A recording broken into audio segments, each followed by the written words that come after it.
بسم الله الرحمن الرحيم. السلام عليكم ورحمة الله وبركاته. فيديو جديد، حلقة جديدة. قبل ما نبدأ طبعا الصلاة على النبي عليه الصلاة والسلام، والاشتراك في القناة وتفعيل جرس التنبيهات.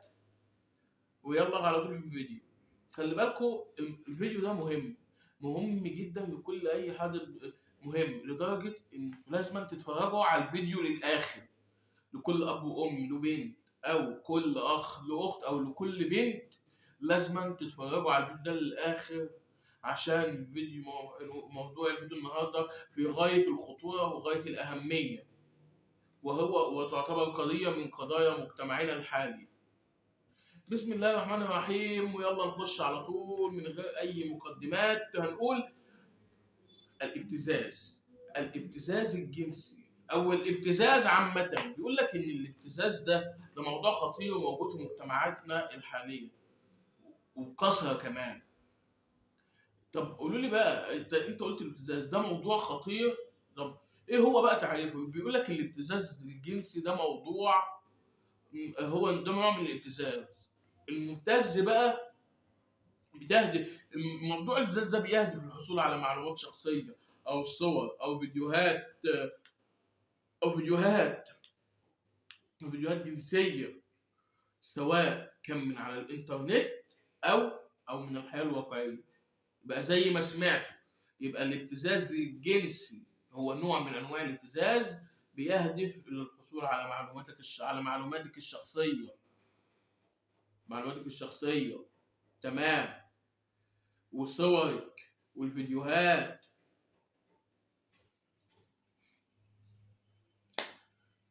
هو بيقول لك ده ممكن يحصل بقى سواء هم على الانترنت، زي ما احنا عارفينه بالابتزاز الالكتروني، او الابتزاز الجنسي اللي احنا بنشوفه قدامنا. والابتزاز ده بقى بيبقى هدفه حاجة واحدة، هو الإضرار بسمعة أو شرف البنات. يبقى الابتزاز الجنسي زي ما قلنا بيهدف للحصول على المعلومات الشخصية، صور، فيديوهات جنسية، ويمكن أن يتم من خلال الإنترنت أو الحياة الواقعية، وهدفه هو تشويه سمعة وشرف البنات. طب حضرتك اديك اتكلمت عن الابتزاز، ايه اسبابه؟ حضرتك ان الاسباب، بيقول لك اسباب الابتزاز الجنسي. اول حاجه بيقول لك الرغبه في السيطره. حضرتك انت بتقول ايه رغبه في السيطره ازاي؟ حضرتك المبتز لما بيجي يبتز حد ويسمو على حاجه بيحاول يسيطر عليه، بيحاول يبقى هو اللي بيتحكم بيه في يتحكم بالبنت في كل حاجه. الرغبه في المكاسب الشخصيه. ركزوا معايا. يعني ايه الرغبه في المكاسب الشخصيه؟ بيقول لك ان المبتز لما بيبقى بيبتز بين او لا على حاجه، بيبقى غرضه الحصول على مكاسب ماديه مهوله.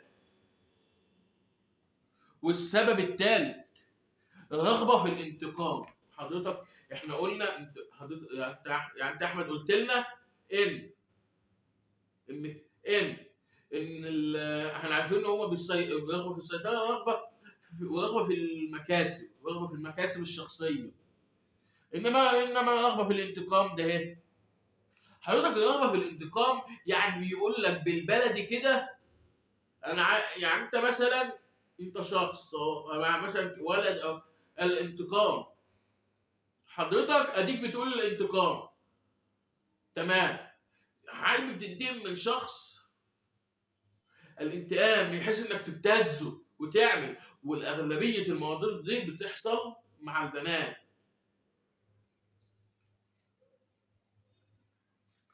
تمام. هو بيقول لك بقى نتيجه الابتزاز الجنسي ده ايه؟ ادينا عرفنا ايه هو الابتزاز، وادينا عرفنا ان الابتزاز بيحصل على المعلومات، بيساعد ان هو نوع من الابتزاز بيهدف للحصول على المعلومات والصور والفيديوهات، ويمكن يتم عن طريق الانترنت او الحياه الواقعيه، او وكمان هو هدفه حاجه واحده، تشويه سمعه وشرف البنات. حضرتك انت ليه بتقول لي اغلب، يعني انت بتتكلم دايما بتقول البنات. حضرتك مشاكل الابتزاز ده اغلبه بيحصل مع البنات، وفي بنات بتقول انها، يعني لو في ناس، في بنات ممكن تفكر تقول ايه انها مرغمه على كده. بس حضرتك في كلمتين هقولهم في اخر الفيديو، بس يا ريت تكملوا معايا للاخر. بتقول طبعا صلوا على النبي، بس عليه صلوا على النبي عليه افضل الصلاه والسلام، ويلا بينا نكمل حلقتنا النهارده. وكمان بيقول لك ان من نتيجه الابتزاز، نتيجته ايه؟ تشويه السمعه والشرف، وتشويه السمعه والشرف، كله الا الشرف. شرف البنت من شرف اهلها. ش... تمام.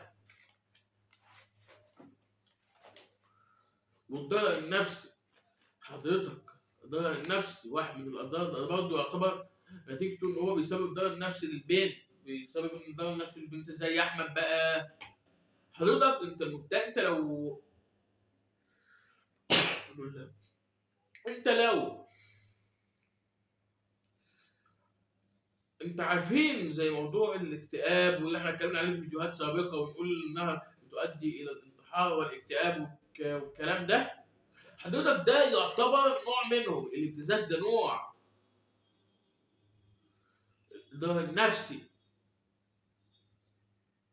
يبقى الضرر النفسي اللي هو كمان بيخلي المبتز بيخلي البنت بيأذيها نفسيا لدرجه انها ممكن تفكر في الانتحار، او غير كده، او هي ما تحبش تفضل في عزله اجتماعيه، لا عايزه تقابل حد ولا تتكلم مع حد.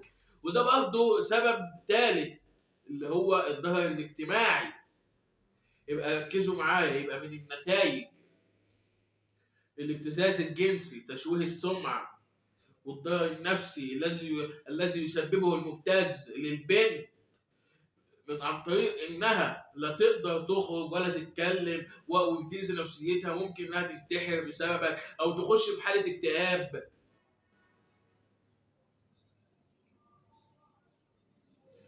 وكان ممكن تخليها ما تخرجش ولا تتكلم، تبقى عزله لوحدها.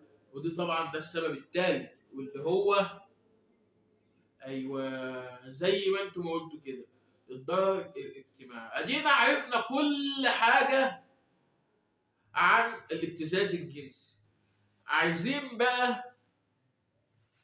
بقى نشوف ازاي كبنت تحمي نفسك، ازاي انت كبنت تحمي نفسك من الابتزاز ده، او طرق الوقايه عامه من الابتزاز. الحفاظ على خصوصيه المعلومات. انا حضرتك، ما هو الابتزاز خلي بالك، احنا بنتكلم عن الابتزاز الجنسي والالكتروني. ده الابتزاز الجنسي ممكن يتم عن طريق انه ياخد حاجه من على النت تخصك، او ممكن يفبرك عليها حاجه وياخد معلومات تخصك ويبتزك بيها. فعشان كده بيقول لك الحفاظ على خصوصيه المعلومات الخاصه بك. وكمان ما تكون استخدام كلمه مرور قويه، وحفظها في مكان آمن. يعني انت مثلا عندك صفحه على الفيسبوك او الانستا او التويتر او اي من المواقع التواصل، خدي بالك اعملي كلمه مرور قويه بحيث ان المبتز او المخترق ما يقدرش يخترق ولا يبتزك بحاجه. والنقطه الثالثه معانا، تتجنب مشاركه المعلومات والصور او الفيديوهات الخاصه بك. يعني ايه؟ حضرتك بيقول لك انت اوعى تنشري او تشاركي معلومات خاصه بك او صور لعدم استغلال المبتز لهذه الصور اقذر واوسخ استغلال.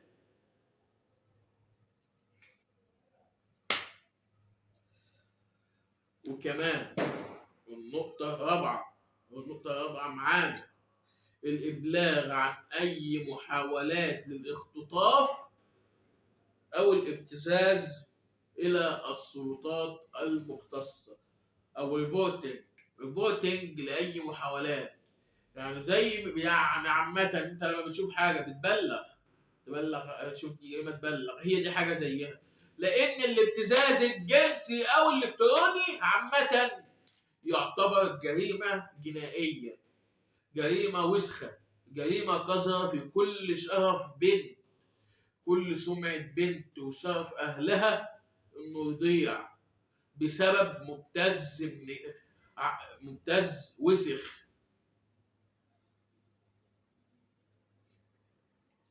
وتبلغ عن لو حاجة حصل، تبلغ عن أي محاولات للابتزاز للسلطات المختصة بالحالة اللي أنت فيها. بس كده موضوع نهاية الفيديو بتاعنا خلص.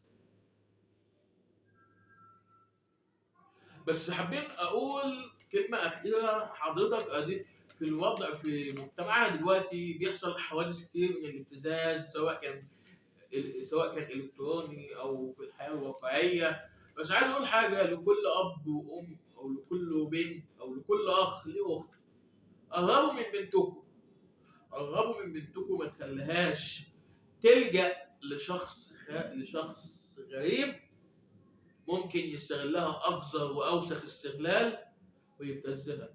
حاولوا تقربوا من بنتكم. والبنت نفسها لو حسيتي إن الشخص اللي معاكي ده بيبتزك أو بصور أو فيديوهات، لازم تروح لأهلك حتى لو في عقاب. ليه؟ لأن الأهل هم يقدروا يتصرفوا في المواضيع الحساسة اللي زي ده هيك.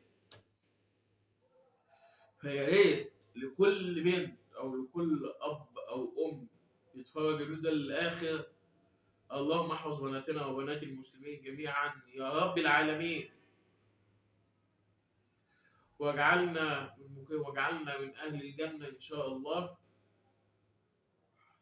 وطبعا دعوة لإخواتنا في فلسطين. طبعا قبل ما ننسى ونحاول ونقول لا حول ولا قوة إلا بالله، والله أكبر، والحمد لله، ولا إله إلا الله، والسلام عليكم.